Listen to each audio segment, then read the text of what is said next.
ከሪክ እንኳን ደህና መጣሽ። አቤት እንኳን ደህና ቆያችሁ። ሰላም ናችሁ? መስገነው ሙስሊም ክርስቲያን? ሙስሊም ነኝ። ጥያቄ ነበረኝ በክርስትና ጉዳይ። ምንድን ነው?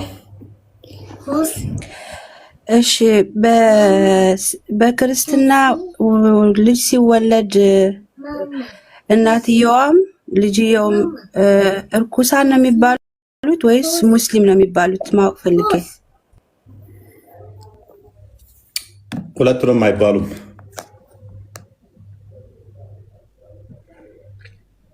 ምን ይባላሉ? እስከሚጠመቁ ድረስ ማወቅ ፈልጌ።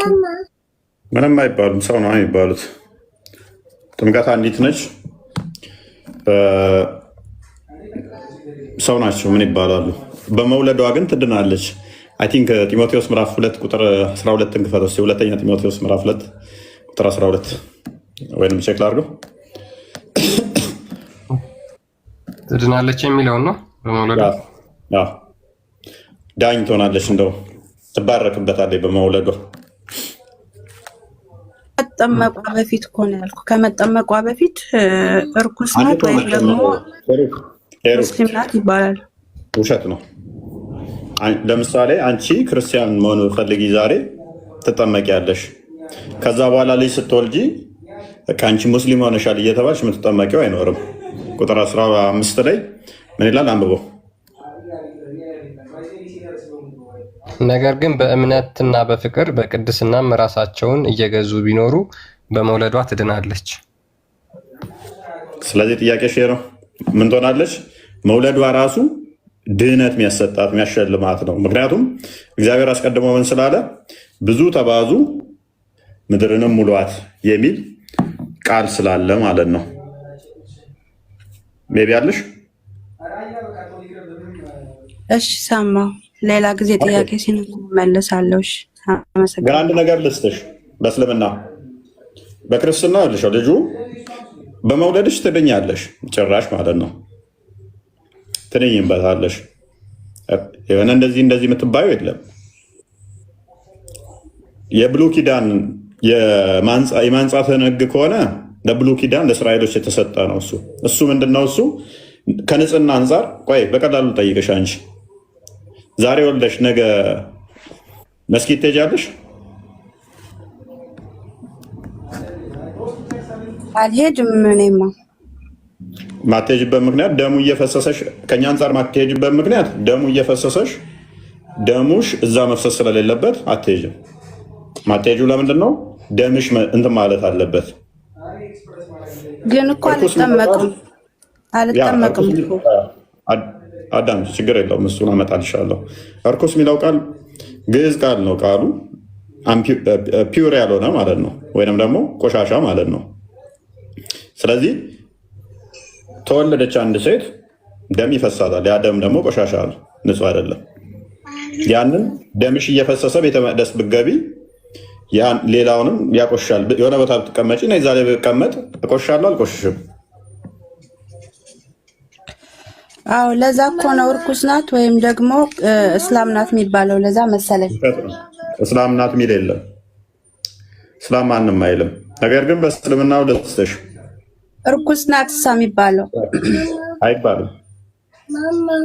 እና ቆሻሻ ናት ማለት በግዕዝ ምክንያት እርኩስ ናት ማለት ያው ማለት ነው አላልከኝም? በግዕዝ ምክንያት እሱም ለእኛ ለአዲስ ኪዳኖች አይደለም አልኩሽ። ለብሉይ ኪዳን ስርዓቶች በብሉይ ኪዳን ጊዜ ንጹህ እንዲሆኑ በብሉይ ኪዳን ጊዜ ለምን መሰለሽ? ከግብፅ ሲወጡ እስራኤሎች እግዚአብሔር ከግብፅ ነፃ ሲያወጣቸው እሱ ሊጠብቃቸው፣ እነሱ ሊገዙት ቃል ገብተዋል። እንደ ድሮ ሐኪም ቤት የለም፣ መጸዳጃ ሞዴሱ የለም፣ እንደዚህ ነገር የለም ነበር፣ የሴቶች ንጽህና መጠበቂያ። ያ ቆሻሻ ከሰውነቷ የሚወጣው በሽታ ሊያመጣ ይችላል። በሽታ ስለሚያመጣ ነሰሰርሊ ምን መሆን አለባት? ደሟ ፈሶ እስኪቆም ድረስ ዘጸአት ምዕራፍ 15 ነው የምጠቅሽው። ደሟ ፈሶ ከሰውነቷ የሚወጣው እስክነጻ ድረስ ንጹህ አይደለችም። ለእሷ ብቻ አይደለም የተነገረው እህታችን፣ ወንዱም ከሰውነቱ መግል የሚፈሰው ከሆነ ቆሻሻ ነገር የሚወጣው የሚደማ ከሆነ የተለያየ ነገር ፈሳሽ ከሰውነቱ የሚወጣ ከሆነ ንጹህ እስኪሆን ድረስ እሱም ቆሻሻ ነው ወደ ቤተ መቅደስ እንዲገባ አይፈቀድለትም። ምን እስከሚሆን ልብሱን አጥቦ ንጹሕ ሆኖ ታጥቦ ተጸድቶ እስኪመለስ ድረስ ማለት ነው። ስለዚህ ከዛ አንጻር ነው፣ ከንጽህና አንጻር ነው፣ ወረርሽኝን ከመከላከል አንጻር ነው። አንድም ይህን በዚህ ቲዦ እና አንድ ጥያቄ ልጠይቅሽ። ኦኬ ቆይ አልጨረስኩም። እና እንደዛ ከሆነ ማርያም ኢየሱስን በወለደች ሰዓት ቆሻሻ ነበረች? የለባትም። እሷ አይነገርም ለእሷ ከወለደችው አይነገርም ለእሷ አልኩሽ ከነ ምክንያቱም የቆሻሻነት የመጣው የኃጢአት ውጤት ነው ብለን እናምናለን። ጸጋው ሲገፈፈን በገነት በነበሩበት ሰዓት ላይ ቆሻሻ መጸዳዳት፣ ቆሻሻ መውጣት፣ እንደዚህ እንትን መፍሰስ ምናምን ከገነት ስንወጣ እንትን የኃጢአታቸው ውጤት ነው። ኃጢአት በመስራት ጸጋው ሲገፈፈን ያ የመጣ ነው። በእናንተም ወደ ገነት ስገቡ ገና ማላ እንትን ቆሻሻ መግል መውጣት ካካ ማለት ምናምን አለ ብላችሁ የምታምኑ አይመስለኝም። የለም። በእኛም ደግሞ ምንድነው እሱ ይሄ የኃጢአት ውጤት ነው። የኃጢአት ውጤት ስለሆነ የኃጢአት ውጤት ስለሆነ ጸጋ ከመጓደል አንጻር የመጣ ስለሆነ ማርያም ደግሞ ምንድነች? ሉቃስ ወንጌል ምዕራፍ 1 ላይ ስትመለከች ከቁጥር 26 ጀምሮ ጸጋ የሞላባት ነች። የሰው ልጅ ጸጋ ስላጣ ይሄ ነገር ጉድለቶች መጡበት። እሷ ግን የጸጋ መጓደል የለባትም እና የጸጋ ሙላት ያላት ናትና እንደዚህ አይነት ነገር መጸዳዳት፣ መቆሸሽ ምናምን የሚባለው አይነገርም ለሷ።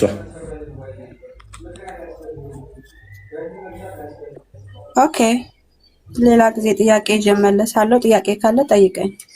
ኦኬ አንድ ጥያቄ ልጠይቅሽ። በእስልምና ምን ተብሎ ይታመናል መሰለሽ? ይለፈን መሰለኝ ልተውሽ፣ ወደ ቶፒኩ ቦር ሽፍት እንዳይሆን ከአነሳሹ ጋር በተያያዘ ልጠይቅሽ ነበረ። ህፃናት ጋር በተያያዘ ሁሉም ሰው ሲወለድ ሎክ ሴጣን የሚነካው ኢአማኝ የሆነ ነው ተብሎ ይታመናል። ሁሉም ሰው ሲወለድ ደግሞ ህፃናትን ሴጣን ቆንጥጧቸዋል ተብሎ ይታመናል፣ ከማርያምና ከኢሳ በቀር። ሴጣን የሚነካው አማኝ ያልሆነን ከሆነ ህፃናትን ሁሉንም ከቆነጠጣቸው ደግሞ ህፃናት ሙስሊም አይደሉም ማለት ነው። እስኪ አልገባኝም ሎጂኩ። ይኸውልሽው ሁሉም ሰው ሲወለድ ሴጣን የሚነካው በእስልምናው መሰረት ሴጣን የሚነካው የጠመሙትን ነው። ሴጣን የሚነካው የጠመሙትን ነው፣ ጠማሞችን፣ አማኝ ያልሆኑትን ማለት ነው። ሁሉም ህፃን ሲወለዱ ደግሞ የሚያለቅሱት ምን ብሏል መሐመድ? ሴጣን እየቆነጠጣቸው ነው ብሏል። ስለዚህ ህፃናት የመካድ ቴንደንሲ አቅም የላቸውም።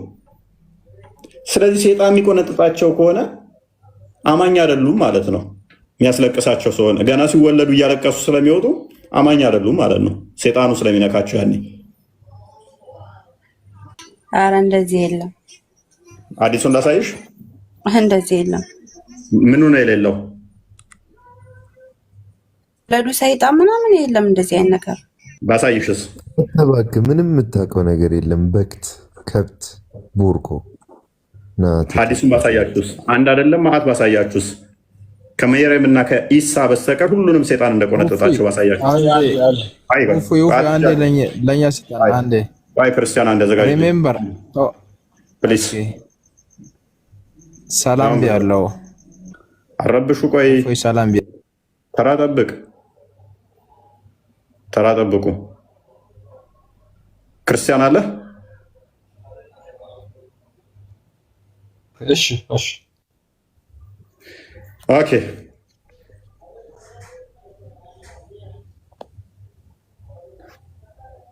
ኦኬ እሺ አንዴ ሳይ ሙስሊም 2367 እሺ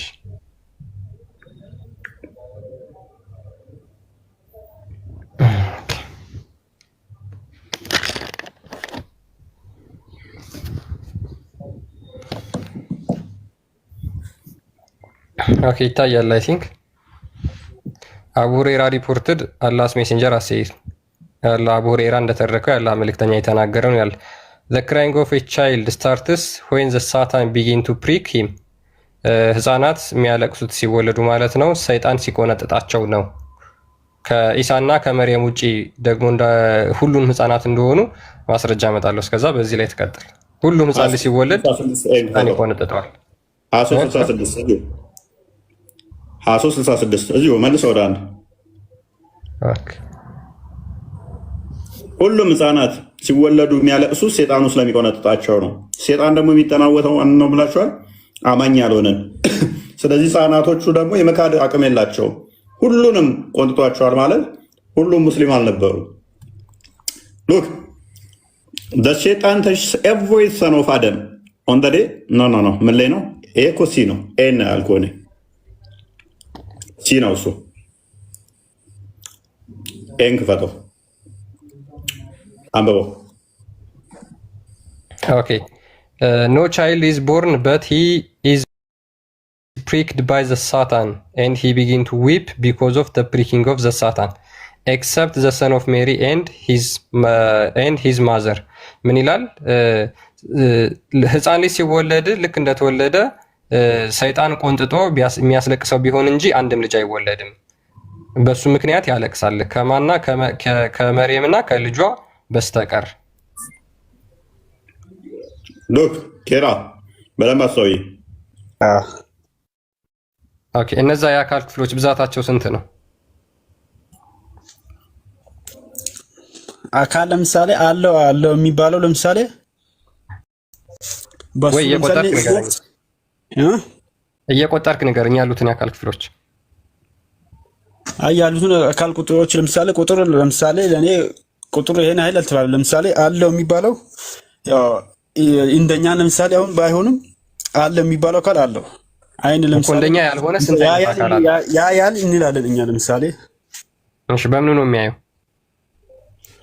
ለምሳሌ በአይኑ ያያል ብንለው እንደኛ ለምሳሌ እኛ በአይኑ ያያል ብንል ለምሳሌ እሱን በእግሩ ማየት ይችላል። ከዛ በላይ ደግሞ ስንሄድ እኛ ማመሳሰል አይቻልም ይለናል እኛ። ኦኬ በእግሩ ማየት ይችላል እኮ በእግሩ ማየት ይችላል አይደለም፣ እኛ ያያል ብቻ ነው እንጂ ለምሳሌ ይሄን ያህል በዚህ ያህል ያያል የሚባል ቁጥር የለውም። እሺ የሚያየው በምኑ ነው የሚያየው? እኛ እኮ እኛ ለምሳሌ ያያልነትን ነው ብቻ የምናውቀው እንጂ በምኑን ለምሳሌ መሆኑን ለምሳሌ አሁን በአይኑ ብንልም ለምሳሌ አሁን አይኑ ለምሳሌ ምን ያህል ነው ምንድነው ማለት አንችልም እኮ። ግን አላህ አይን አለው፣ የሚያየው ግን በአይኑ ነው። ምን ያህል እንደሚያይ አናውቅም ነው እያልከኝ ያለው አይደል? ያንተ አምላክ አይን የለውም፣ አያይህም፣ አይሰማህም፣ ጆሮ የለውም። ለምሳሌ አንድ አምላክ ትቀጥላለህ። ቆይ አቡኪ አንድ አምላክ ያውቃል ብንል ለምሳሌ አንድ አምላክ ለምሳሌ ያውቃል ብንል የግድ ለምሳሌ ወደ አእምሮ ነው የምንሄደው እናንሽ። ኦኬ ያንተ እሺ አላህ በምኑ ነው የሚያየው? በአይኑ ነው አይደል? ከአይኑ ውጪ ሌላ የሚያይበት አካል አለው? ሌላ አካል እኔ እኮ ሌላ እኮ ቢነገረኝ ለአንተ ራሴ ነግሬህ ነበርኩ።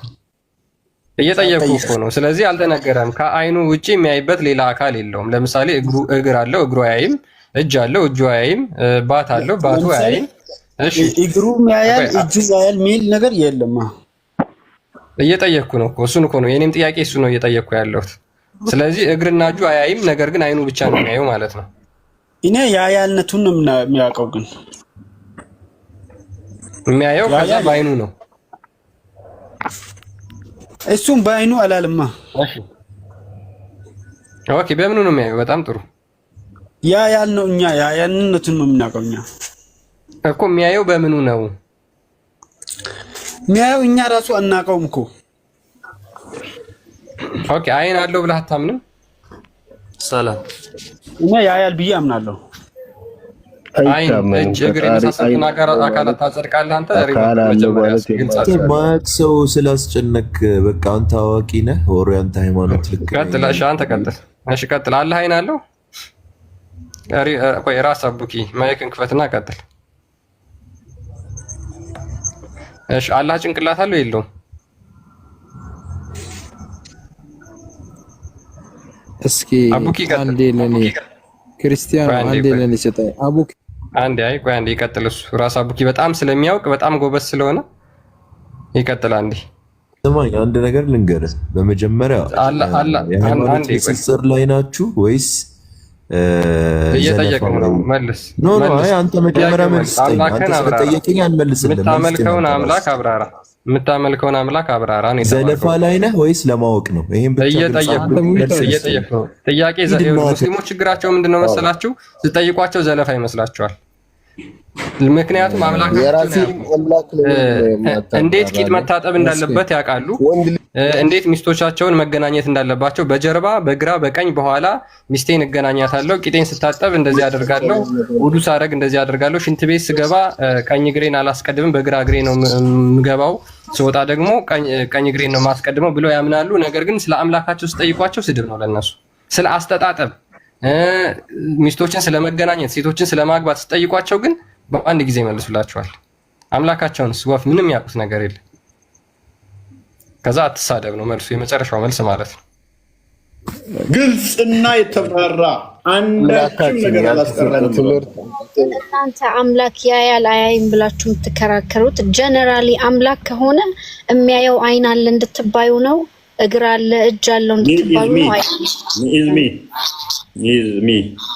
ያያል ይሰማል ስትባሉ አይን አለ ጆሮ አለ። ያልተሰጠልኝ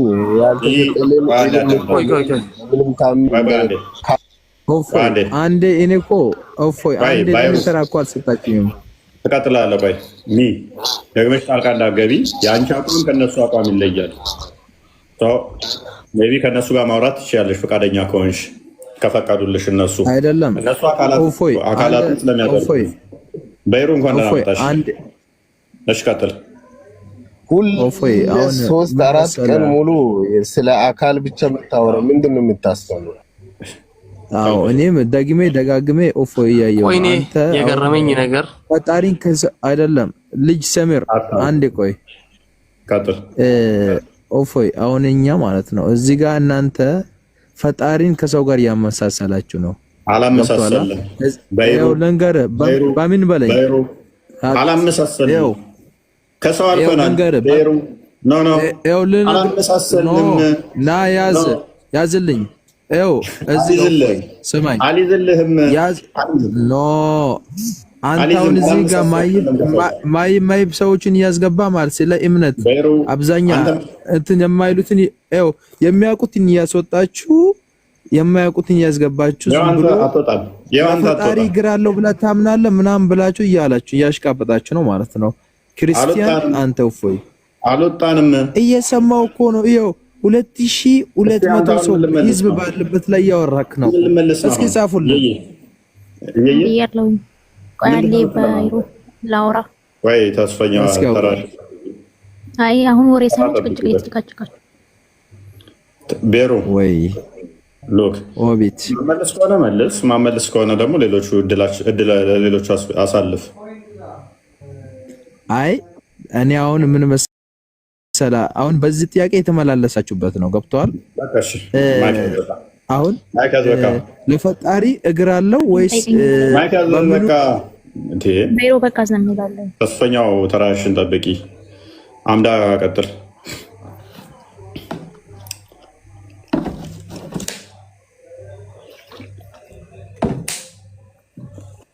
የጥያቄ መጠየቅ ትችላላችሁ።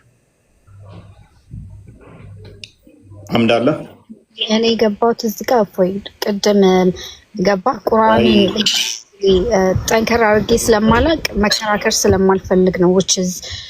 አወጃለሁ አገር አለው ሲሉ ኦኬ ሊሆን ይችላል ብዬ ወጣሁት። ግን ጀነራሊ what I understand አሁን አንደርስታንድ ካረኩት እናንተ የምትሉት ኦኬ አምላክ ካየ ከሄደ እግር ካለው እግር አለው አይን አለው እያላችሁ ነው። ግን አይደለም።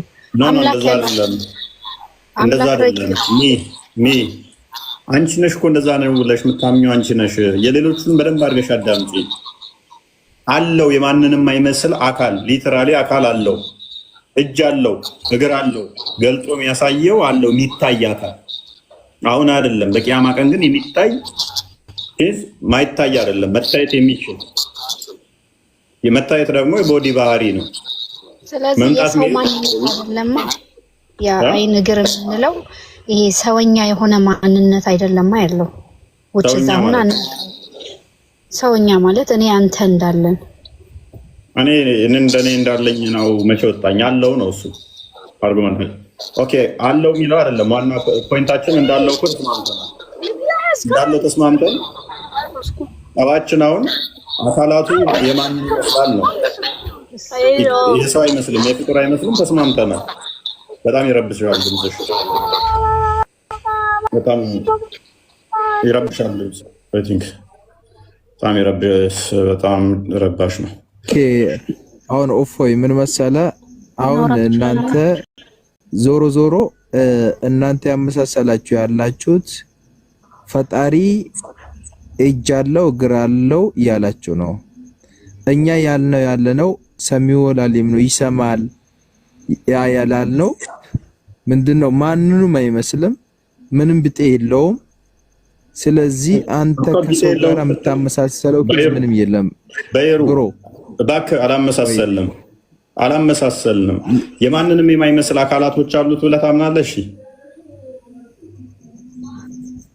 አካሎች ሳይሆን እሱ ሰሚዑ ዓሊም ነው፣ ሁሉንም ነገር ማየትም መስማትም ይችላል ነው በቃ። እሺ እጅ ያለው ብለህ ታምናለህ? እጅ ያለው ብለህ ታምናለህ? አላምንም። ይሰማል ሁሉንም ነው እንጂ ችግር አለው ብለን አናምንም። ችግር የለውም። ተስማማለሁ። እንደዛ ከሆነ እስማማለሁ። ስለዚህ አቂዳችሁን በደንብ ለዩ። ስለዚህ እጅ ያለው ብለህ አታምንም።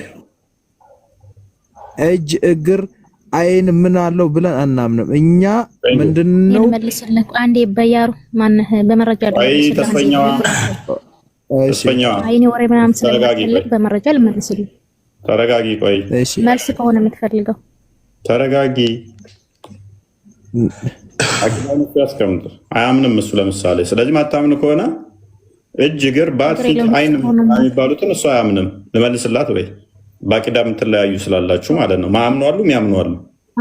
አቂዳችን ከቁርአንና ከሐዲስ ውጭ ስለማይወጣ ወይ አንተ መልስ ከሆነ የምትፈልገው እኔ ከቁርአንና ከሐዲስ ነው የምሰጥ እያልኩ ነው። ኦራይት ቀጥሽ። አሁን ባይሩ ሚውት አድርግና አዳምጡ ተማርሽ። እሺ መጀመሪያ ደረጃ አላህ Subhanahu Wa Ta'ala ራሱ በገለጸበት ነው የምንገልጸው፣ ወይም ደግሞ ራሱ በገለጸበት ራሱ በወሰፈበት ማለት ነው። ግልጽ ነው። እኛ ምንም መፈላሰፍም መጨመርም መቀነስም አንችልም። በቁርአን ውስጥ ሙህከምና ሙተሻቢህ የሚባሉ አያዎች አሉ። እነዚህ ሙተሻቢህ የሆኑ አያዎችን ደግሞ ለአላህ Subhanahu Wa Ta'ala ነው የምናስጠጋው፣ ወይም ደግሞ ሁሉም ከአላህ ዘንድ ናቸው። በምን አወቅሽ ማለት በምን አወቅሽ ማለት ሙተሻቢህ መሆናቸው የሆኑ አያዎች ሙተሻቢህ የሚባሉ አያዎች አደርቢ ሙተሻቢህ የሆኑ ቃላቶች የአላህን አካል በተመለከተ ለመሆኑ በምን አወቅሽ? ማንኛውም ነገር ነው የአጠቃላይ እየተናገርኩ ያለሁት። ስለዚህ ለአላህ ነገር በቁርአን ውስጥ ሙህከምና ሙተሻቢህ የሆኑ አያዎች አሉ፣ ግልጽ የሆኑ አያዎች ወይም ደግሞ በእንትን ከሁለት በላይ ደግሞ ትርጉም ያላቸው የቁርአን አንቀጾች አሉ። እነሱን የቁርአን አንቀጾች ትክክለኛ አማኞችና አእምሮ ተጠቃሚዎች ወይም ደግሞ ትክክለኛ ሂለና ያላቸው ሰዎች ሁሉም ከአላህ ዘንድ ናቸው ብሎ ነው የሚያምነው እንጂ ወይም ታዊል አያደርጉም ወይም ሌላ ትርጉም አይሰጡም። ይሄ ነው ትክክለኛ እምነት ነብያችን የሚተናገሩት ማለት ነው። ሱረቱል ኢምራን ላይም ይናገራል በግልጽ። ሁለተኛ ደግሞ ምንድነው አላህ Subhanahu Wa Ta'ala አካል ቦዲ አይደለም አለው ሲባል የገለጸ ራሱ ባህሪ ነው መገለጫ። ለምሳሌ እጅ የሚለው ቆይ ቦዲ ማለት ምንድነው? አንዴ ትልቁ ላይ አድርገኝና አላህ ቦዲ ማለት ከስጋ ከደም የሆነ የተገደበ አካል ማለት ነው። ማለት ሰውነት ማለት ነው። አደረጉ ሰውነት ማለት ነው። ኦኬ እጅ አለው ብለህ በድፍኑ ከምትጠይቅ እጅ ማለት ሰጪ ነው አይደለ? ይሰጣል ለማለት አደረግ። ቆይ አንዴ አተልቀኝና እምነታችን ያሳየ ባህሪ ነው እንጂ ቦዲ አይደለም ብለሻል። የቦዲን ባህሪያት ዲፋይን አድርጊ። ሲፋቱ ዛት ማለት ያኔ እጅ በሚል ለምሳሌ ባህሪው አምጥቶታል አይደል? እጅ ብሎ ገልጾታል። እዛ የድ የሚለው ለምሳሌ ለምሳሌ የድ የሚለው አዳምጪ። ቆይ የሸመደድሽውን አታውሪ። ኮንሰፕት ነው ምናምን አዳምጪ። የሸመደድኩትን አይደለም። አንዴ ላንብብልህና አረበኛውን ለምሳሌ እኔ ላንብብልህ እኛ ምንድን እንደሆነ ማለት ነው። አዳምጪ። የተጻፈ ነገር ጭነው የላኩሽን ሳይሆን ኮንሰፕት ነው የምናወራው። አሁን ማይኩ የተጻፈ ኪታብ ነው የማነብልህ። ለምንድን ነው እና ፈረክስ አይደለም። እኛ አማኞችን እስከጠየቅ ድረስ አማኞችን አዳምጪ። ጭነው የላኩሽ ኡስታዞች እንዲገቡ ስለምፈልግ ነው። አዳምጪ። ኦኬ ቦዲ ባህሪን ዲፋይን አድርገው። ቦዲ ማለት ምን ማለት ነው? የተገደበ አይደለም ብለሻል። ቦዲ ማለት አንድ ነገር ልንገር፣ እሷን ማለት ከስጋ ከደም ከማንኛውም ነገር ራሱ አንድ አይነት አድርጉ።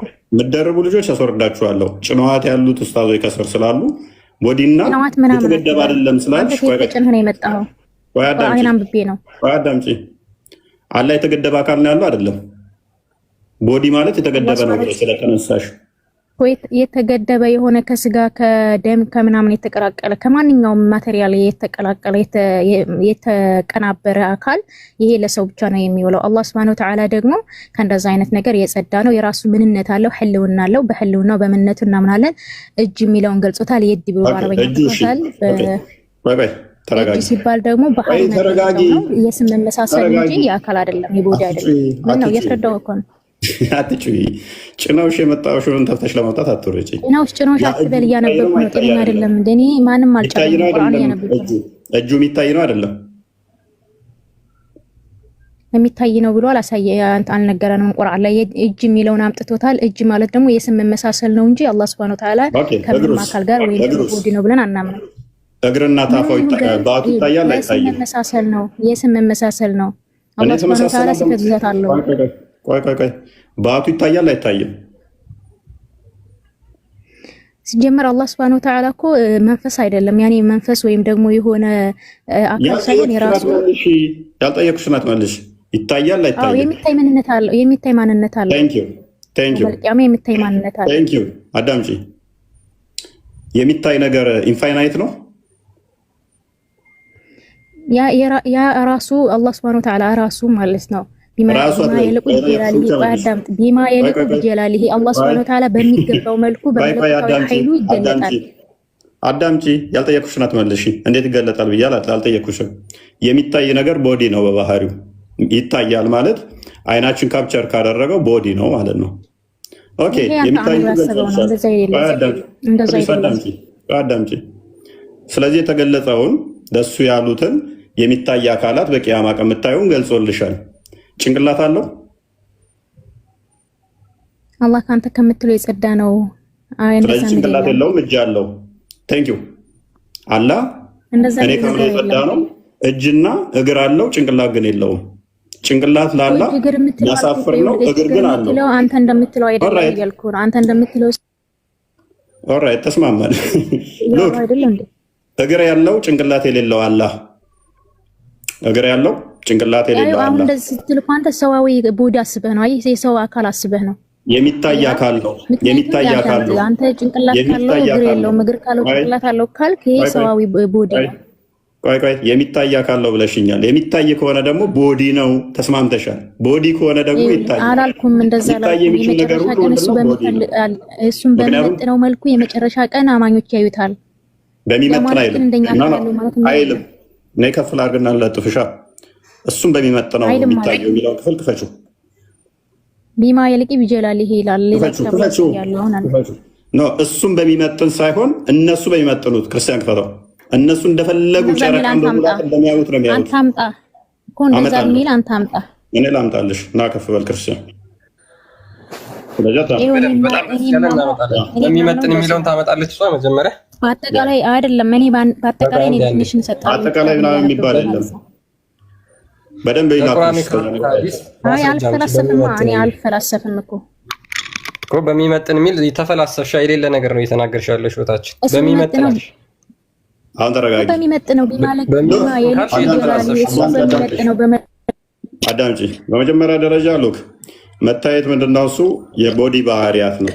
ቀደም ብላለች የቦዲ ባህሪያት የሉትም ካለች በኋላ መልሳ ተጠልፋ ስትያዝ ምናለች? የቦዲ ባህሪያቶችን ይታያል፣ የተገደበ ነው። መልሳ ወደኛው ገባች ማለት ነው። ስለዚህ ጭንቅላት ሲባል ኖ የለው። ጭንቅላት ከሌለው ደግሞ ምንድነው የምታመልከው እህታችን? ባት ነው የምታመልከው። ባት እያመለከች ነው። ያንን ባት አላህ Subhanahu Wa Ta'ala ይልቅጥራት እናሳይሻለን። ችግር የለውም። አምጣጭ ጭንቅላት ምናምን የምትለው ይሄ ኢየሱስ ባት ነው የምታመልከው። አሁን ቀጥል ክርስቲያን አንበው። ተስፈኛው አንዴ ያ ምንድነው በሚመጥን እናንተ ኢየሱስ ሙሉ አካል እያመለካችሁ አላህ Subhanahu Wa Ta'ala መደርሱበትም ፕሊዝ ተረጋጊ። አላህ ጎዶሎ ነው ማለት ነው። አንዴ እጅ እግር አለው ጭንቅላት የለውም፣ ጎዶሎ ነው። አላህ ጭንቅላት አልባ ነው ማለት ነው። እና መሰለኝ ይሄ ሰው አካል ነው። የኛ ሙሉ ነው፣ እናንተ ጎዶሎ ነው። የእናንተ ሙሉ የኛ ሙሉ ነው፣ እናንተ ጎዶሎ ነው። አትንጣጭ። ጭንቅላት የለውም የገለጸልን ነገር ማለት ነው። የስመመሳሰል እናንተ የምትለው አንድ ነገር ማለት ነው። ኦፎይ አንዴ አትደራረቡ። ኪታብ ገልጬ እኛ እንደምናምነው ላስረዳ ስላቸው ይገባል። ኪታብ እኔ ሐዲስ ከፍቼልሽ ኪታብ ትላለች እንዴ? ኪታብ ሽንት ቤት ካካ ጥረጉበት። ሐዲስና ቁርአን ነው የምከፍችው ከቡሃሪና ስርዓት የለህም እኮ የምትባል ሰውዬ ግን ለምንድን ነው በስነ ስርዓትን አንተ ገገባ ምንድነው የምትሳደበው? ኪታብ ትናንትና የመጣ መጽሐፍ ነው። እኔም መጽሐፍ እችላለሁ፣ ጽፍላችኋለሁ። ስነ ስርዓት ያዝ። እንደዛ ብለህ ስለ ቁርአን ምናምን አታውራ። አዳምጡ። ስድቡን ታዩና አዳምጡ። የምትሰጠው መረጃ መቀበል አለብህ። እኔ ኪታቡን ላንብብልህ እኛ እምነታችንን እያልኩ አይደል እንዴ? አዳምጪ፣ ተረጋጊ። ትናንትና የተጻፈ ሳይሆን ነብይሽ የተናገረው ሐዲስ ከቡሃሪና ከሙስሊም ወይንም ከቁርአን ቀጥል። ክርስቲያን ትናንትና አየሽው የከፈትነው አንዴ ተስፈኛው አንዴ አየሽ ተስፈኛው ቡሃሪ ነው። እኛ ቡሃሪ ሐዲስ መሐመድ የተናገረው ነው የምናመጣው። አንቺ መሐመድ ከሞተ ከ700 ከ800 ከ1000 ምናምን ዓመት በኋላ የተጻፈ ነገር ይዘሽ እሱን የሸመደድሽውን ነገር ይዘሽ እንደመጣ እናውቃለን። ምንም ይሄ ችግር የለውም ስለሚታወቅ ቁርአን ነው የምሰጥበት። ቁርአን ውስጥ የተገለጸ ምናምን አለው። ተረጋጊ። እንደተከፈተ ሬዲዮን እንስቶፕ አትሁኝ። ተረጋጊ እንዴ እየተደማመጠን እንጂ ወገን ተረጋጊ። ችግር የለውም። አካል ያለው ኢየሱስ እያመለከ መስገው እንዴት ነው አላህን የምትጠይቀው ግን? ኦኬ ጃንደረባ የሌለውን አላህ ነው የሆነው ነው የፈጠረ አምላክ አእምሮቹ አይደርሱበትም። ተረጋጊ አዳምጪ። ተደብቆ ስላለ ነው ያልደረሱበት። እናሳይሻለን። አይን ስለማያዩት ተረጋጊ እኮ አይኖች ማይደርሱበት ሩቅ ቦታ ስላለ ነው። ይታያል እኮ ታዲያ በማህፀን የተገደበ ስጋ እየሰገድክ እንዳንተ ያለው ኦኬ ጋነም የሚገባ ስፐርሙን የሚያንጠባጥብ የሞተ እዛ እንትን ውስጥ ጋነም ሰዎች ሲገቡ ከዛ በኋላ መግልና ቁስል ውስጥ እግሩን ይከፍታል። ፕሊስ ተረጋጊ። ማቆየሽ ለምን እንደሆነ ታውቃለሽ? ጭነውሽ የላኩሽን ውስጥ ኮባስ የታገዝኩሽ ለምንድን ነው? ከስር ያሉት ኡስታዞችሽ የላኩሽን ለማስተፋት ነው። ኤኒዌይስ እነሱ ደፍረው ይሉ ቀጥል። ክርስቲያን ያ በነገራችን ላይ ማን እንደሆንሽ ስላወቁ ነው። የተቀባባና የተበጣጠሰ ወረቀት ይዞ ለመምጣት እና እሷን የሸመደዷትን ተፍተው ለመውጣት ነው። ጨረሰች ማለት ነው። ከዚህ በኋላ አርጊው ማድረግ አችልም። በነገራችን ላይ ይችልች ግን እኛ ቀጥታ ከቁርአንና በደንብ አስተውሏቸው። በጣም ሲያወራ ታስወጣላችሁ እኮ ችግራችሁ ኮባራስ ሉክ የተጻፈ ነገር የተቀባባይ ነገር ከማውራት ውጪ አርጊው ማድረግ ከና አይችሉም። እነኞቹ አይደሉም ትልልቆቹ ራሱ ትናንትና የተጻፈን የሆነ ነገር አንብቦ አረብኛ አንብበ ተመለሰ ማሻአላ ያ አይደለም አርጉመንት። አርጊው ማድረግ መቻል አለብህ። ሐሳቡ ላይ ማውራት መቻል አለብህ እንጂ የሆነ ነገር የተጻፈ አነበብክ ማለት መልስ ማለት አይደለም። አርጊው ካደረግክ በኋላ ለዛ ማስረጃ ስትጠየቅ ነው ማስረጃ የምትከፍተው። ቻሌንጅ ከተደራረክ በኋላ ላልከው ነገር ማስረጃ ትጠየቃለህ እንጂ የሆነ ነገር የተጻፈ አነበብክና ተመለሰ ማሻአላ ያነበብከው እኮ ከመልሱ ጋር ምንም አይገናኝ ይሆናል። ቀጥል ክርስቲያን።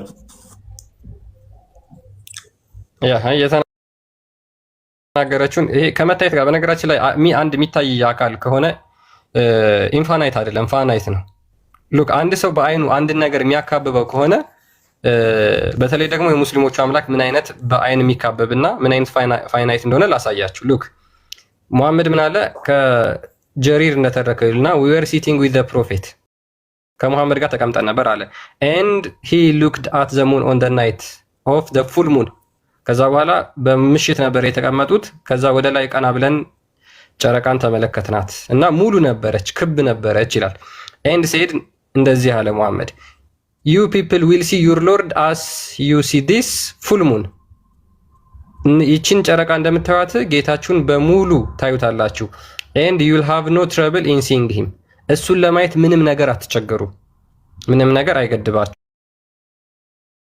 አይገድባቸው አላህን በቂያማ ቀን ያዩታል። ስለዚህ በሙሉ የሚያካብቡት ከሆነ ፋናይት ነው ማለት ነው። ባጭሩ ፋናይት ነው፣ የተገደበ ነው። ባቱን ያዩታል፣ እጁን ያዩታል፣ እግሩን ያዩታል። ነገር ግን ጭንቅላት አለው ወይስ የለውም ተብለው ሲጠየቁ አናቅም አሉ። ወይም ደግሞ የለውም ብለው የሚመልሱ ከሆነ ጭንቅላት የለውም፣ ባትና እጅ፣ እግር፣ ጆሮ፣ ፊት የመሳሰሉት ግን አሉት ይላሉ። ጭንቅላት ግን የለውም። ሉክ የሚያዩትን አካል በቂያማ ቀን መሳል ትችላላችሁ ማለት ነው እናንተ በጭንቅላታችሁ። እግሩን ያዩታል፣ ባቱን ያዩታል፣ ጆሮውን ያዩታል፣ ሁለት ቀኝ እጅ ያያሉ፣ አይን ያያሉ፣ ጭንቅላት ግን የለውም። ይሄን ነው የሚያዩት ማለት ነው በቂያማ ቀን። ይሄን ደግሞ የሚያዩት ምንም ምንም ችግር ሳይገጥማቸው በምልአት ያዩታል፣ ሙሉ ለሙሉ ያዩታል። you will have no trouble in seeing him። ስለዚህ እሱ በሚመጥናቸው ነው ምናምን ነገር ብላ የተናገረችው አንደኛ ማስረጃ የለውም። እንዲያውም ቢኖር እንኳን እንደዛ ሚል ሙሉ ለሙሉ የሚጋጭ ነው የሚሆነው ከዚህ ሀዲስ ጋር ማለት ነው። ግን የለም ቀጥሉ። ሎክ ዋናው ችግሩ ምን መሰለህ? ምን አጸደቀ? ቅድም የመጀመሪያ ፐርሚስ ገነባ ተሳስታለች። እሱን አላወቀችውም። ቦዲ አይደለም አለች። ቦዲ ምንድነው ስላት የሚታይ ነገር ከስጋ ከደም ምናምን እንደዚህ የተሰራ አለች። ስለዚህ ቦዲ የሆነ ነገር ምንድነው? የሚታይ ነው፣ ከስጋ ከደም እንደዚህ የተገነባ የተዋቀረ ነው አለ።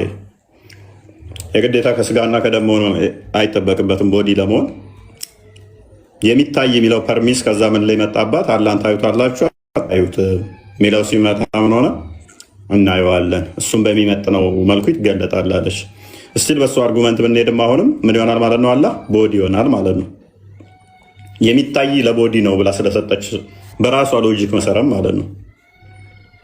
ከዛ በኋላ ይህንን እንዲህ ነው አይኖች እንዲህ ብለዋል ኪታብ ላምጣ ብትል ምን ይሰራልኛል? በመጀመሪያ ሎጂክህን የራስ የገነባውን ፐርሚስ ካፈረስክ በኋላ በራስ ፐርሚስ ከተመታ ማለት ነው። መታየት የቦዲ ባህሪ ነው ብለህ ካጸደቅክልኝ እኔ የምስማማበት ነው። አላህ ደግሞ በሙላትም ሆነ ኢቨን በግማሽ እንኳን የምታካብበው ከሆነ በግማሽ እንኳን ብታየው መታየት የቦዲ ባህሪ ነው ካልክ ፔሬድ አለቀ እኮ እዛ ጋር። ኤኒዌይስ አርጉመንታችሁን በደንብ ማወቅ እንጂ የሆነ ነገር እከሌ እንዲህ ብሏል እንደዛ መስጊድ ላይ የተነገራችሁን አርጉመንት ብቻ አዛችሁ አትምጡ። አርጊው ስታደርጉ ኮንሰፕት ላይ ለማውራት ሞከሩ ማለት ነው። ሙአጅር አንተ ያገጠይቅ ነው ጠፎይ ቀጥል። ሰውን በመልካችን እንፍጠር የሚለው መጽሐፍ ቅዱስ ላይ እንዴት ነው እሱ ነገር? ሰውን በመልካችን እንፍጠር የሚለው ስላሴ ላይ እንዴት ነው? አስረዳኝ እስኪ። ኦኬ ኦኬ ሰውን በመልካችን እንደ ምሳሌያችን እንፍጠር የሚለው ዘፍጥረት ምዕራፍ 1 ቁጥር 27 እንዴት ነው የሚታየው? እሱ ሰውን በመልካችን እንደ ምሳሌያችን እንፍጠር አለ የሚለው ቁጥር 28 ላይ ይመልሰዋል። ሰውን በእግዚአብሔር መልክ ተፈጠረ የሚለው ምንድን ነው? የገዥነት መልክን ሰው ገንዘብ አደረገ። ሰው ሎክ ከሁለቱ ስነ ፍጥረታት ውስጥ ሰው ለየት የሚያደርገው ምንድነው? እሱ ሌሎቹ ደመነፍሳዊ ናቸው። ነፍሳቸው እንኳን ህያውነት ያላት አይደለችም፣ ደመነፍሳዊ ናቸው ሌሎቹ። ሰው ግን ዘላለማዊነትን ገንዘብ አድርጓል ማለት ነው። የአስትንፋስ ሲሰጠው ረቂቅ የሆነ ነፍስን ገንዘብ አድርጓል። የእግዚአብሔርን እስትንፋስ የተቀበለ ነው ሰው ከእንስሳቱ ከሌላቱ ፍጥረታት የተለየ ማለት ነው። በዛም ምክንያት ምን ሆኗል? ገዢ ሆኗል። እግዚአብሔር በባህሪው አምላክ በባህሪው ገዢ ነው። ለሰው እዛው ቁጥር 28 ላይ ስታነበው ምን ያደርገዋል? ገዢ አድርጎ ይሾመዋል ማለት ነው። ገዢ ይሆናል። እግዚአብሔር በባህሪው ምንድን ነው? ገዢ ነው። ለሰው ግን የጸጋ ገዢ ያደረገው። ስለዚህ መልክ የተባለው ምን ነው? ገዢነቱን፣ ያንን ገዢነቱን ለሱ መሰጠቱ ያንን የሚያሳየ ነው። አንድም ነፍስ ሰው ከሌላው ስነ ፍጥረታት ሶስቱን ባህሪያተ ነፍስ ገንዘብ አድርጓል። ሶስቱን ባህሪያተ ነፍስ ገንዘብ አድርጓል። አራቱ ባህሪያተ ስጋ ግን ሌሎች ፍጥረታትም ስለያዙ ለሌሎች ፍጥረታት በአምሳላችን አልተባለም። ለምሳሌ እጽዋቶች ፈሳሽ አላቸው፣ ሰውም ፈሳሽ አለው። ከእጽዋቶች ጋር ስጋ ባህሪ ይመሳሰላል። ይህንን ከእንስሳት ጋርም ይመሳሰላል። እንስሳት ይደማሉ፣ ሊወጣቸው ይችላል። ፕሊስ ሱልጣን የሚባለው እነኚህ ግብራተ ባህሪያትን ስጋ ይባላሉ። ሱልጣን በእናንተ የሚወጣ አድርገው ውጣ በቃ። የሰው ግን የሚለየው ምንድነው? የነፍስ ጋር ስንመጣ ሶስቱን ባህሪያተ ነፍስ ገንዘብ ያደረገ ነው። ልባዊ ነው፣ አዋቂ ነው። ነፍስን ስታያት ከሌሎቹ ሕያዊትም ነች። ስለዚህ አትታይም፣ ረቂቅ ነች። አምላካችን የሚታይ አይደለም፣ ረቂቅ ነው። የሚዳሰስ የሚነካ አይደለም፣ አዋቂ ነው።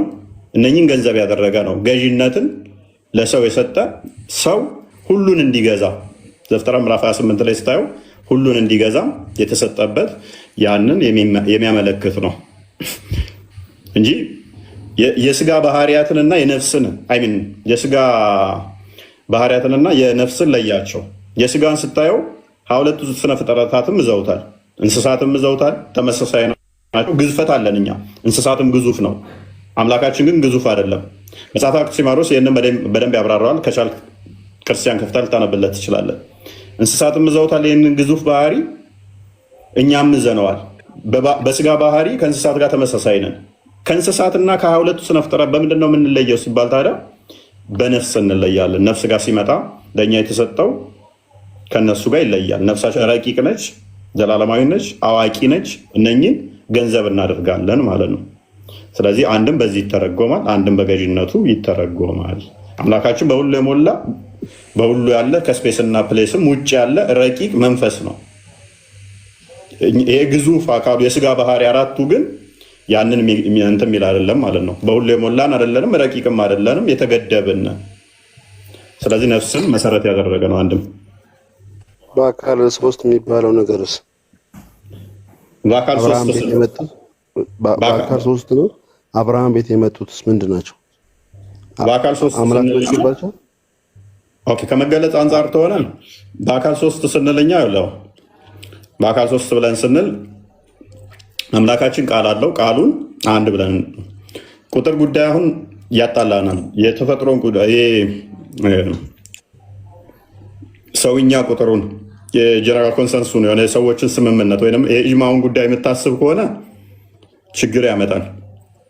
አምላካችን አንድ ነው፣ በአካል ሶስት ነው ብለን እናምናለን።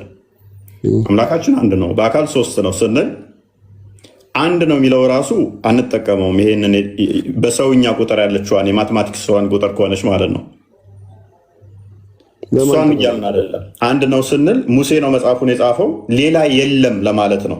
በሰውኛ እኛ እንዲገባን እንጂ ቁጥር ሜጀርመንት ሄት ወይንም ደግሞ ወርዱን ምናምን መሰረት ያደርጋል አለ የሚቆጠር ነገር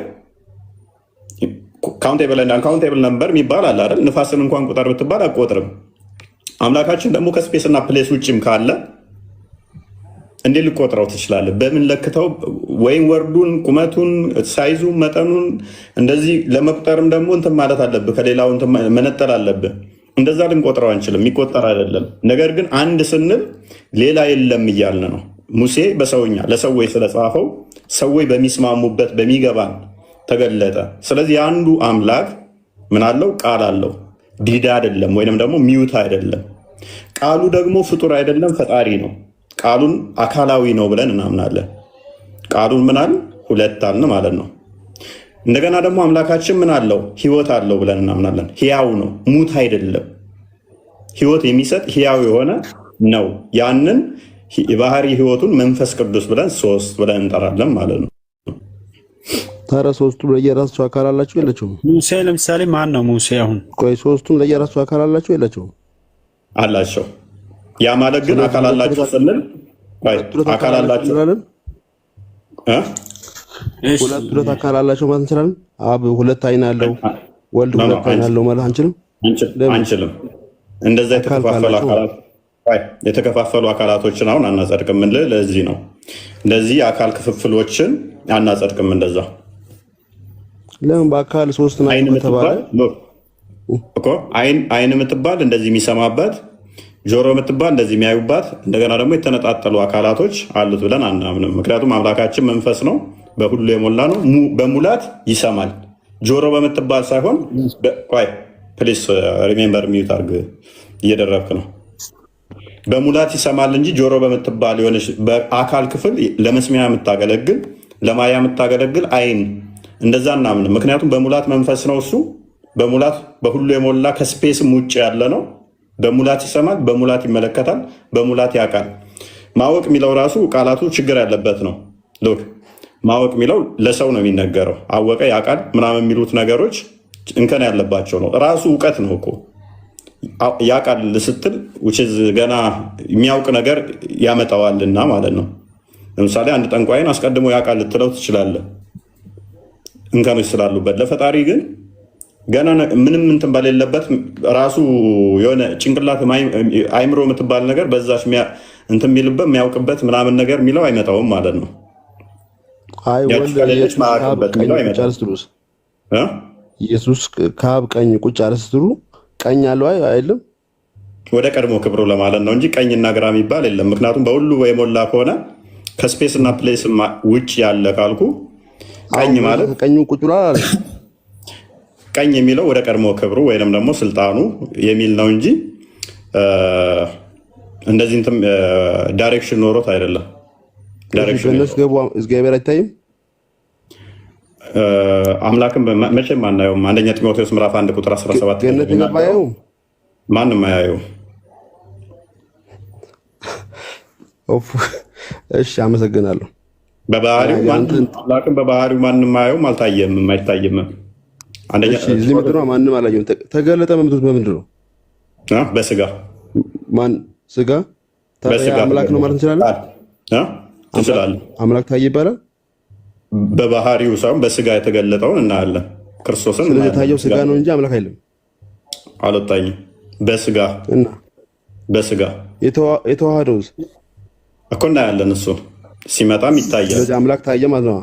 በስጋ ያ እንዴ አምላክ ታየ ነው ባል ለምሳሌ ማለት ሲም አለው ወይስ የለውም? እሺ አዳምጥሽ ሎክ አምላክ በስጋ ተገልጧል። ያንን እናያለን ነው ያው እናያለን። በባህሪው ስንል ግን ምንድነው እሱ ቃል ሳይዋሃድ ስጋ በባህሪው ይታያል ወይ ከሆነ አንዴ ሁለተኛ ጢሞቴዎስ ምዕራፍ 6ን ክፈትልኝ ቁጥር 16 ላይ አምላክ በባህሪው ቆይ አዳምጥሽ ስጋ ከተዋህዶ በኋላ ስጋና ቃል ብለን አንነጥልም፣ ነጥለን አንናገርም። ይህን ይመለካል እናመጣውም። ቆይ ስለዚህ በባህሪ ከሆነ በባህሪ ማለት ምንድን ነው? በባህሪው ስጋን ሳይዋሃድ አምላክ በባህሪው ማየት ይቻላል ወይ? አይታይም። ቁጥር 16 ላይ እርሱ ብቻ የማይሞት አካሉ ይመለካል። አዳምጣ። እርሱ ብቻ የማይሞት ነው፣ አምላክ የሚሞት አይደለም። ነገር ግን ለአምላክ ለክርስቶስ ስንናገር ደግሞ በስጋ ሞተ ብለን እናገራለን። አምላክ ግን የሚሞት አይደለም። ታዲያ ያ ስጋው ይመለካል አይደል? ለምን የምትደርበው? ማምለክ ማለት ምን ማለት ነው?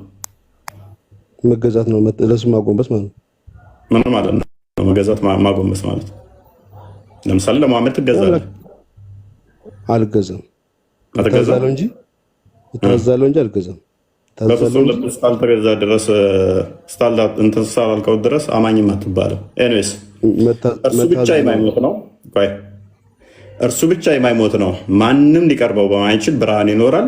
አንድ ሰው እንኳ ላየውም ሊያየውም አይቻለውም። ስለዚህ ሊታይ አይችልም። ቅድም የሳካው ለምን እንደሆነ ስላልገባኝ ነው። አታዩትም ወይ? ስለዚህ አልተገለጠም ማለት ነው። ምኑን አልተገለጠም ይላል እዚህ ጋር። ስለዚህ ታየ ልትለኝ ነው ታዲያ?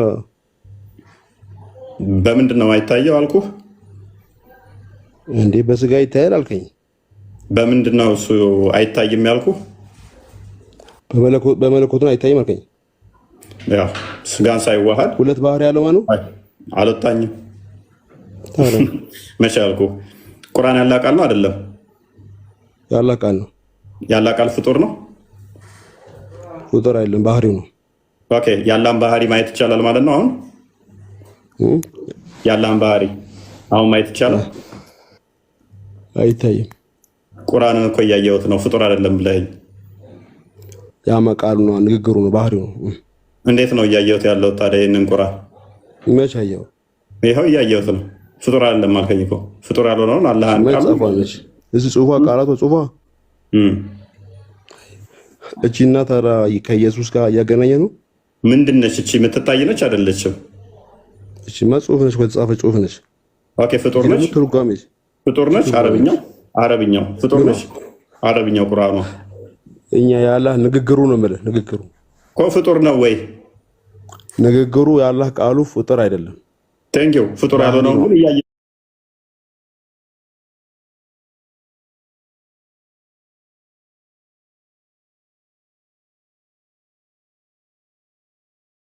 ፍጡር ነው እያየሁት ያለው ታዲያስ ፍጡር ነው።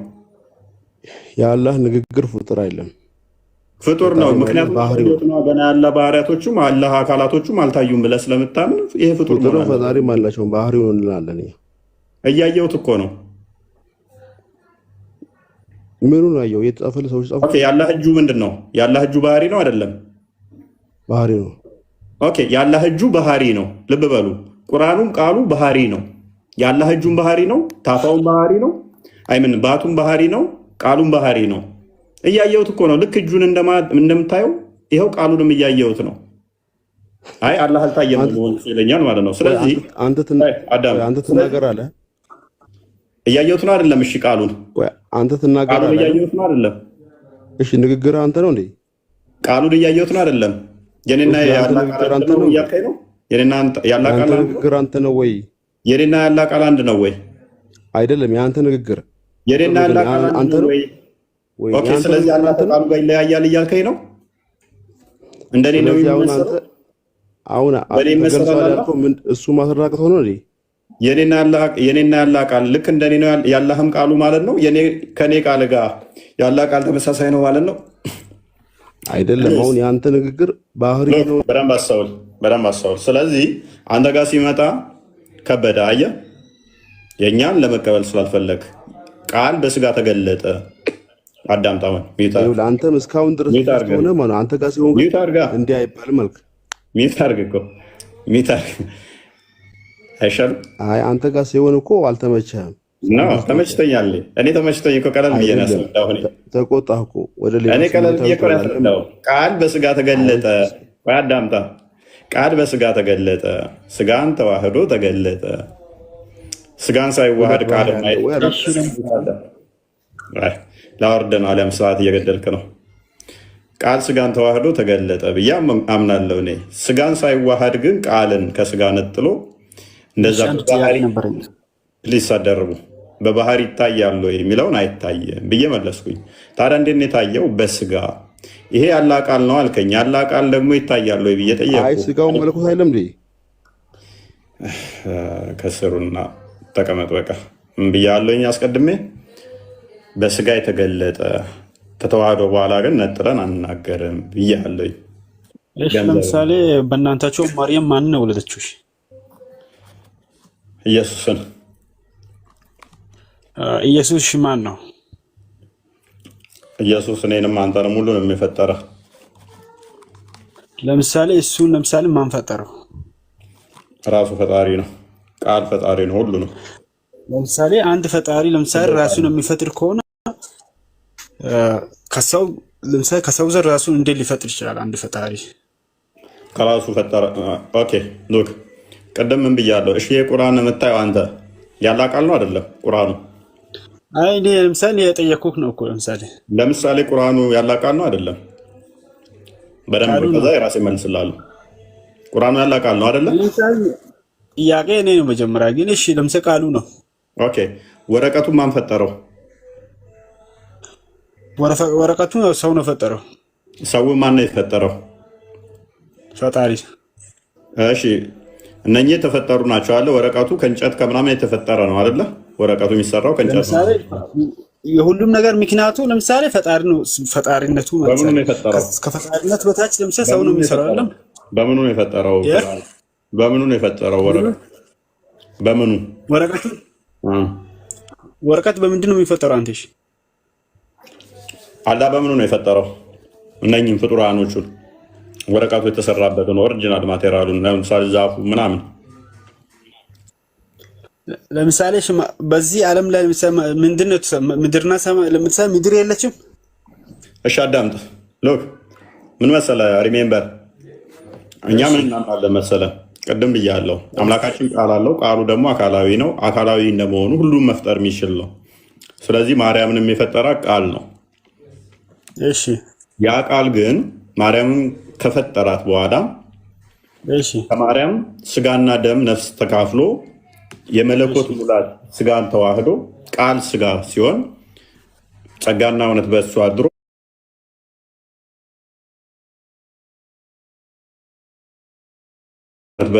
አምላክ ነው። ይሄ ማለት ምን ማለት ነው? በስጋ የተገለጠ አምላክ ይሆናል ማለት ነው። ለምሳሌ ሰው ከሆነ ለምሳሌ እንደኔ ነፍስ አለው ማለት ነው። አለው ነፍስ አለው። ያ ነፍሱ ለምሳሌ ከእግዚአብሔር ለምሳሌ የተካፈለው ነፍስ ነው። ለምሳሌ አትበል። በቃ ቃል እኮ ሁሉም ፈጣሪ ነው አልኩ። ቃል ማን ነው? ራሱ ነው፣ ወልድ ማለት ነው። ስለዚህ አስቀድሞ የነበረው ቃል ማርያምንም የፈጠራት እሱ ነው። ነገር ግን ከእሷ ስጋና ደምን ተዋህዶ ተገለጠበት። ስለዚህ መገለጥ ነው። መገለጥም ቢሆን ለምሳሌ ለአንድ ሰው ሲገለጥ ለምሳሌ ነፍስ አለው አይደለም? ከነፍሱ ምኑ ነው የተገለጠው? ከነፍሱ ከስጋው ለምሳሌ ከነፍሱ ከስጋው ማለት አንድ ለምሳሌ የሆነ ሰው ሆነ ከተባለ ብቻ የትኛው አካሉ ነው ለምሳሌ ሰው ሆነ ከተባልክ ይሄንኛው አካል አለው ይሄኛው አካል የለውም የሚባል የለም። ማንኛውም ሰው አካል ያለውን ሙሉ አካላትን ተዋህዷል። ሙሉ አካላትን ጎደሎ አካላትን አይደለም የነሳው፣ ሙሉ አካላትን ሰው ያለውን ሙሉ ማለት ነው። ከኃጢአት በቀር እንደኛ በሙላት ማንኛውንም ሰው አካል ያለውን ተካፍሏል። ስለዚህ መለኮት ተዋህዶት እሱ የሰው ልጅ ሲሆን እንዲሁም የአብ ልጅ ነው። አስቀድሞ ቃል ነው። ያ ቃል ደግሞ በስጋ ተዋህዶ ተገልጿል። ስለዚህ የኛው አካል ያለው የኛው አካል የሌለው የሚባል አይደለም እኮ። አንተ ያልከኝ ያለው እንደዛ ነው። ለምሳሌ ለምን እንደምትል አልገባኝም። ቀጥል። አሁን ለምሳሌ እሱ ኢየሱስ ለምሳሌ ከሰው ነው የተፈጠረው፣ ሰው ነው ፈጣሪ ነው። ለምሳሌ ማን ያለ አንድ ሰው ፈጣሪ ነው። ኢየሱስ ምንድን ነው አልኩህ? ስጋው ቃል ነው። ስጋና ደም ያ ከማርያም የነሳው ነው። እሷንም የፈጠራት ራሱ ቃል ነው። ቃል ግን አስቀድሞ የነበረ ነው። ያ ቃል ከማርያም ስጋና ደምን ተዋህዶ ተገለጠ። አሜን። ስጋና ደምን ነስቶ ከእሷ በነሳው ስጋና ደም ነፍስ የተዋሃደው ያለው የምታየው እንዳንተ ሰው ተብሎ ይጠራል። እንዳንተ ሰው ብቻ አይደለም ግን ምን አለው? መለኮት የተዋሃደው ነው። አሁንስ ግልጽ ነው። አንተ ሰው ብቻ ነህ አይደለ? መለኮት የተዋሃደውን ለምሳሌ ማለት ለምሳሌ አሁን ለማንም ሰው ለምሳሌ አይገባም። በስኪል ከሰማ ለምሳሌ አንተ ሰው ብቻ ነህ አይደለ? እኔ ሰው ነኝ። እሱ ግን መለኮት የተዋሃደው ነው። ያ መለኮቱ ደግሞ እሱ ሰውም ነው መለኮቱም ተዋህዷል ያልከኛው? እሺ ሰውም ነው መለኮት ተዋህዷል ያልከኛው? እሱ ያ ፍጹም ሰው ነው እንዲሁም አምላክ ነው። አምላክ ነው። ፍጹም ሰው ከሆነ ለምሳሌ እሺ ሰው ልጅ ይሞታል። እሱ ሞተው ይሳል። ሞት ማለት ምን ማለት ነው? ሞት ማለት ከዚህ ዓለም መጥፋት ነው አይደለም? ምን ማለት ነው? ሞት ማለት ስጋና ነፍስ መለየት ማለት ነው።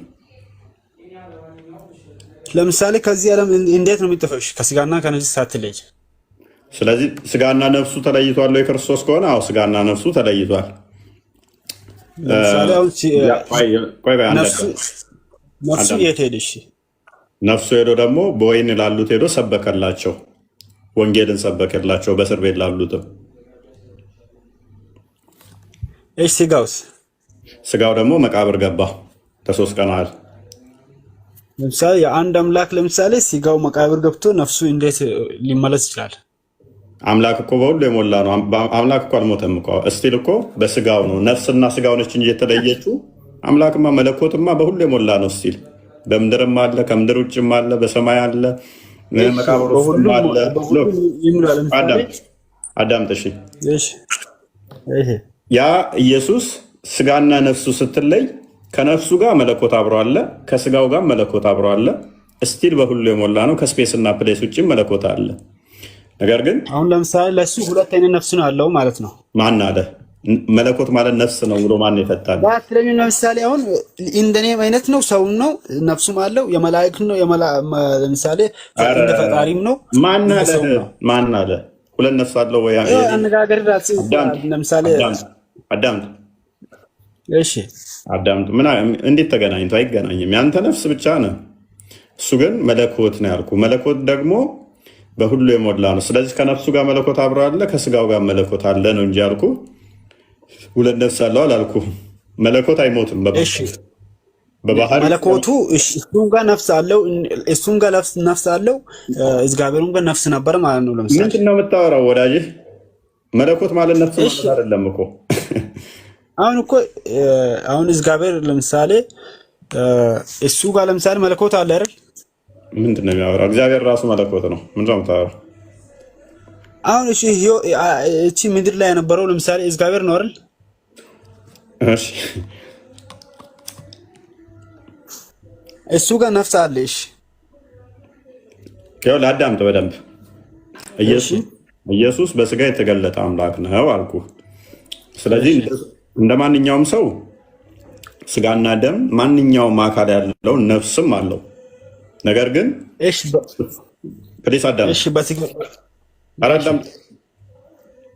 ነገር ግን እሱ መለኮት የተዋሃደ ነው። መለኮት የተዋሃደው ነው። ስለዚህ ስጋው ከነፍሱ ስትለይ ከነፍሱ ጋር አብሯ ምን አለ? መለኮት አለ። ከስጋው ጋር ምን አለ? መለኮት አለ። ነፍስ አለ። ሁለት ነፍስ አይደለም ያልኩ። መለኮት ማለት በሁሉ የሞላ አምላክ ነው እና ቃል ማለት ነው። ቃል አብሮት አለ ማለት ነው። ከስጋው ጋር ከነፍሱ ጋርም አብሮ አለ። ስለዚህ ነፍሱ ማለት ነው። እሺ ነፍሱ ለምሳሌ አሁን አንድ ቦታ ስትወጣ የሌላኛው አምላክ ቦታ ሄዳ ገባች ለማለት ነው። አምላክ ቦታ የለውም። እዚህ ቦታ ያለ እዛ ቦታ የሌለ የሚባል የለም። ስለዚህ ምድር የነበረው አምላክ ሲሞት ነፍሱ ወጣና ያኛውን አምላክ ቦታ ሄደች ገባች ነው። አዳም ለምሳሌ በዳረበናተው ስለዚህ በነፍስ ሄዶ በወይን ያሉት አዳም እሺ በነፍስ ሄዶ በወይን ያሉትን ሰበከላቸው ወንጌል።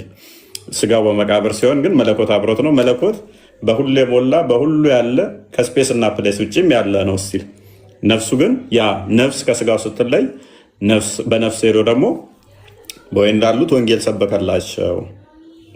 ለምሳሌ በነፍስ ያሉት ምን ናቸው? ለምሳሌ ሰው ናቸው። አስቀድመው የሞቱትንም እንደዚህ ከዛ በመለኮት ደግሞ የምትሄደው ነፍስ ወዴት ነው የምትሄደው? እሺ ለምሳሌ ከሱ ወጣ ወዴት ነው? ለምሳሌ ከሱ አካል የወጣችው ነፍስ ወዴት ናት? ሆን ብሎ ነው ማለት እየተናገርኩት ያለሁት ቢኒ ክርስቲያን ማለት እየሰማኝ ነው። እኔ እየሰማው ነው እኮ አይደለም እንዴ? ግን አልገባኝም። ቤት ጥያቄ ዝም ብሎ ጥያቄ በጥያቄ ጥያቄን አንዴ ጠይቅና ዝም ብሎ ለምሳሌ ቆይ መልስ አንዴ ጥያቄ ጠይቅና መልስ ይመለስልህ። ጥያቄን በደንብ አድርገህ ተናገር። ከዛ በቃ አትግባ ሲመልሱልህ። ጥያቄ ምንድን ነው? እሺ ከእግዚአብሔር የወጣችና የሄደችው ነፍስ ወዴት ናት? ኦኬ ይሄ ነው ጥያቄ። በቃ ማይክን ያዝ። ነፍሱ ወዴት ትሄዳለች? ወደ እግዚአብሔር ትሄዳለች። ወጣች እኮ አለኝ እኮ ነፍሱ ወጣች። መድኃኒዓለም ጠየቅ። ከዛ አንድ ነገር ሲናገር ሰው አትግባ። ነፍስ ሁሉ ወዴት ይሄዳል? ወደ እግዚአብሔር፣ ወደ ፈጠራት ወደ እግዚአብሔር ትሄዳለች። ስለዚህ የራሱን ነፍሱ ለምሳሌ አካፍሏታል ማለት ነው። እሱ ለምሳሌ እሱ ሰጥቶት ነበር እንደሱ። ይሄ ሰው እያይሰማም እኮ በቃ ከጠየቅ ዝም በል እንዴ፣ አዛ ጠይቅ። ስለዚህ ሞት ማለት የስጋና የነፍስ መለየት ነው። በክርስቶስ በስጋው ላይ ነው። አሁን በመለኮቱ ላይ አይደለም። በስጋ በነሳው ስጋ ላይ የነፍስና የስጋ መለየት አጋጥሟል። ሰው ሞት የሚባለው ያ ስለሆነ ማለት ነው። ስለዚህ ክርስቶስ ሞቷል። ነፍሱ ወዴት ሄደች ካልክ ወደ አባቱ የነፍሴን አደራ ብሎ መጽሐፍ ቅዱስ ላይ ግልጽ ብሎ ስለሚናገር አባቱ ማን ነው? እግዚአብሔር።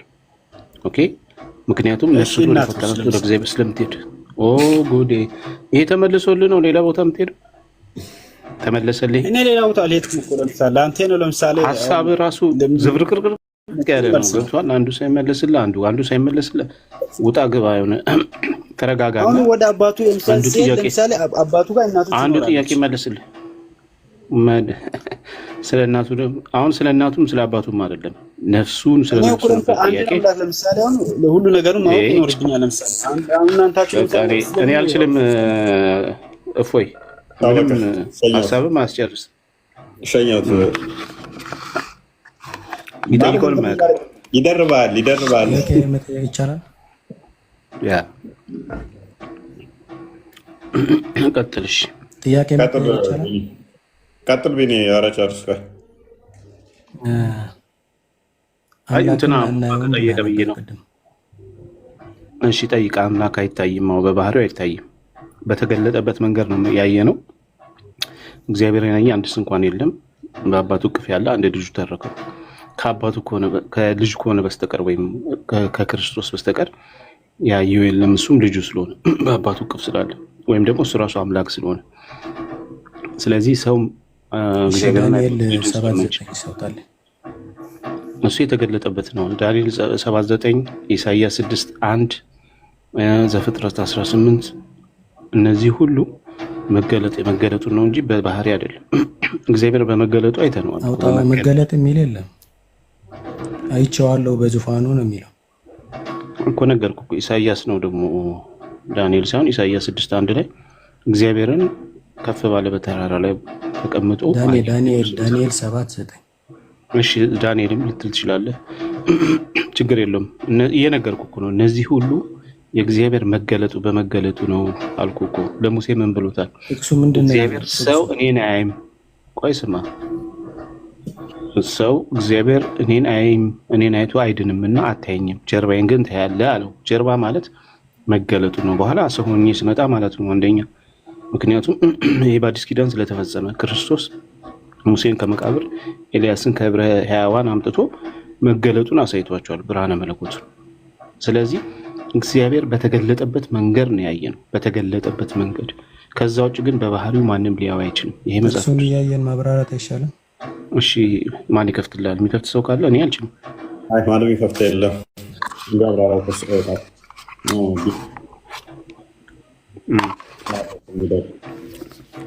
ሰዓት ስለሄደበት በቃ አጠቃላይ ሀሳቡን ልንገርህና ሙባ፣ ይሄ መሰረታዊ የሆነ የክርስትና አስተምሮ ነው። አይሁዶች ጋር ብትሄድ እንደዛ ነው። እግዚአብሔር በመገለጡ ብቻ ነው የሚታየው። ለምን መጽሐፍ ቅዱስ ላይ እግዚአብሔርን ያየው አንድ ሰው ጥቅሱ ምን ይላል መሰለህ? ጥቅሱ ማለት ነው። አይ ዳንኤል ላይ ያለው ጥቅስ ምን ይላል መሰለህ? እሺ ተናገር። ለምሳሌ ዙፋኖቹ ተዘጋጁ። ኦኬ አብዛኛው ዘመናዊ በዙፋኑ ተቀመጠ። ልብሱ እንደ በረዶ ነጭ፣ የአንገቱም ፀጉር እንደ እንጉዳይ ፀጉር ምናምን ይላል። ለምሳሌ ማለት ነው እኮ መገለጡ ነው አልኩ እኮ ለአብርሃም። እሺ ስማኛው፣ በመገለጥ እግዚአብሔር በመገለጥ የታየውን እሱን ነው የምንናገረው እኛ። በቃ ስለ እግዚአብሔር ስንናገር መገለጡ ብቻ እንጂ ይሄ ነው ባህሪው ብለን አንናገር። ምክንያቱም መጽሐፍ ቅዱስ አንደኛ እግዚአብሔር መንፈስ ነው ይላል። መንፈስ አይታይም። ገብቷል? ከባህሪ አንፃር። ሁለተኛ እግዚአብሔርን ያየው አንድስ እንኳን ስማ፣ አሁን ላነበብከው ለምሳሌ ለዳንኤል፣ ለኢሳይያስ፣ ለአብርሃም፣ ለያዕቆብ፣ ለሙሴ፣ ለነዚህ ሁሉ በመገለጥ ተገልጦላቸዋል። ያ መገለጡ ባህሪውን የሚያሳይ አይደለም። ሰዎችን በሚችሉት አቅም በዛ አቅም እግዚአብሔር ይገለጣል ማለት ነው። ያ ደግሞ መገለጡ ማለት ያ ባህሪው ነው ማለት አይደለም። እኛ የምንናገረው እግዚአብሔር የተገለጠበትን መንገድ ብቻ። ለአብርሃም ለምሳሌ በሶስቱ አምሳል ተገልጦለታል። ስለዚህ በሶስቱ አምሳል ስለተገለጠ ሶስቱ አትልም። በመላእክት አምሳል ይገለጣል። መላእክት ነው አትሉም። በተለያየ መልኩ ነው የሚገለጠው። ገብቷል? በንጉሥ አምሳል ይገለጣል። እነዚህ ሁሉ የእሱን ክብር በሚያሳይ መልኩ ነው እንጂ የባህሪው መገለጥ ነው ብለን አናምንም እኛ። ስለዚህ ከዛ አንጻር ነው የምንረዳው መጽሐፍ ቅዱሳችን። ለምን እግዚአብሔር ስለማይታይ በባህሪው ማንም ሊያዩ አይችልም።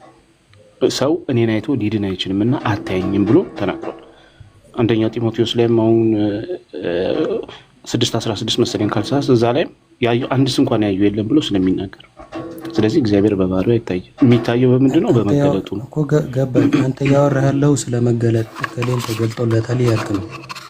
ሲጋ ጥቅሱ የሚያወራው ደግሞ አይቼዋለሁ፣ እንደዚህ በዙፋኑ ሆኖ አይቼዋለሁ። እሺ ቴንኪው፣ እናመሰግናለን ሞቤ። ስለዚህ ትንቢተ ዳንኤል እየነገረን ያለው ሩቅ ነው፣ ራእይ ነው። ቁጥር 13 አንብበው እስኪ።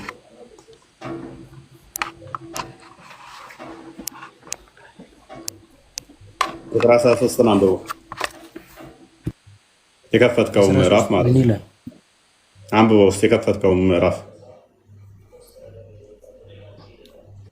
13 ነው። ቁጥር 13 ማለት ነው። 7:13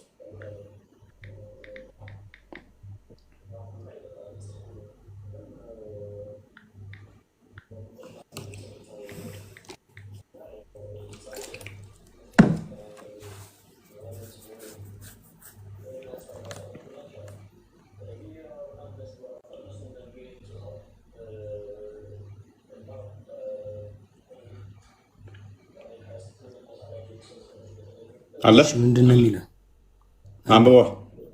አንብቦ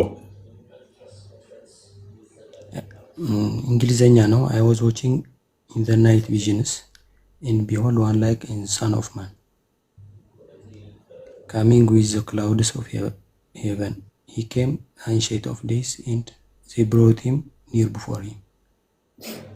ኦኬ ተርጉሞ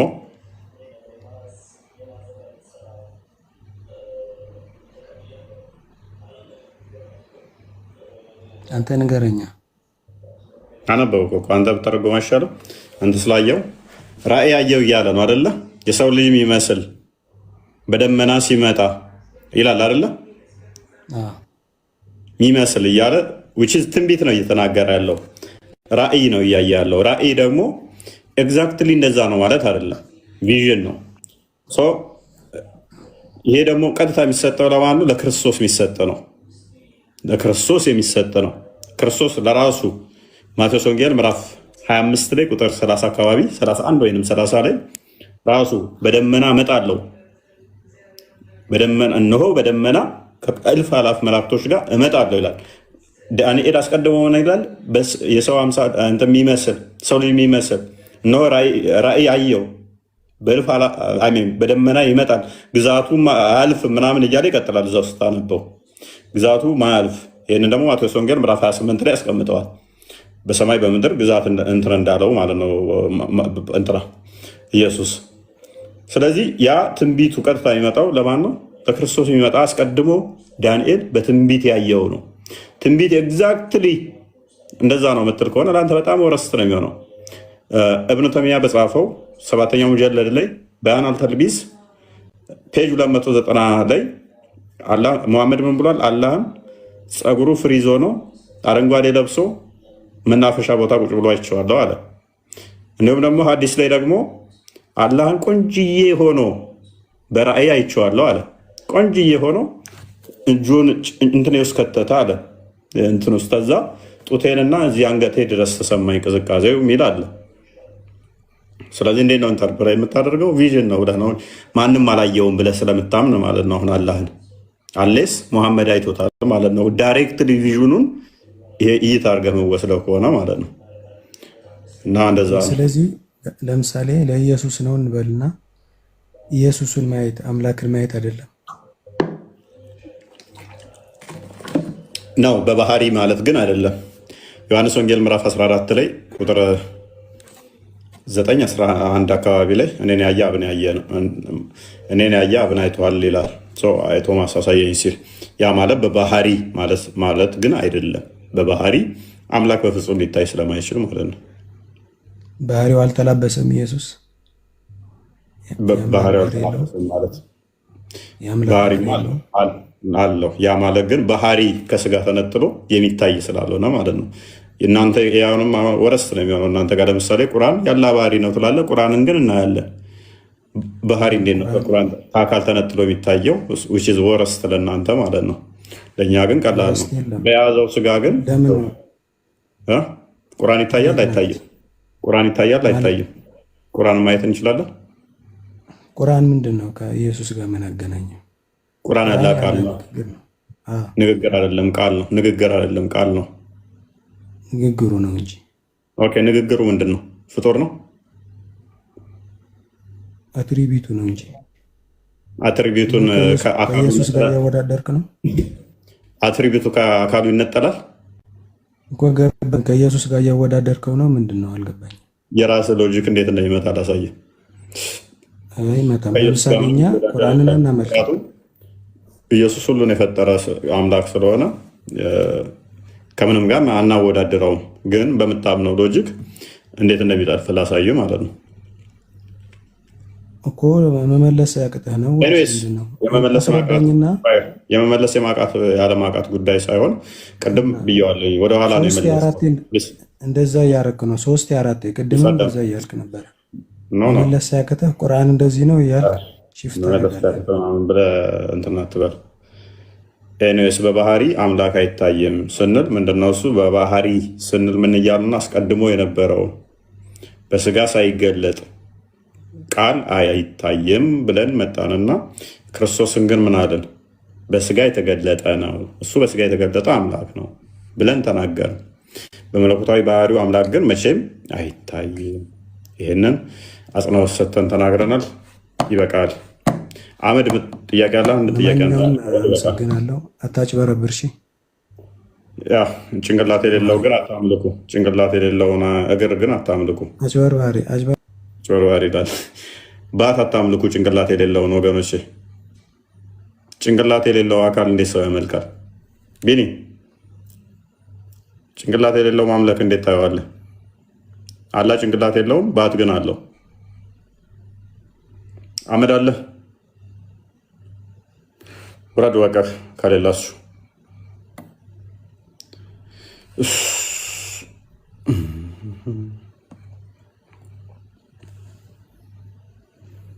ጭንቅላት የሌለው አታምልኩ ወገኖች። አላ ጭንቅላት የለው። እስካሁን ድረስ ጭንቅላት ይኑረው አይኑረው አላወቁም።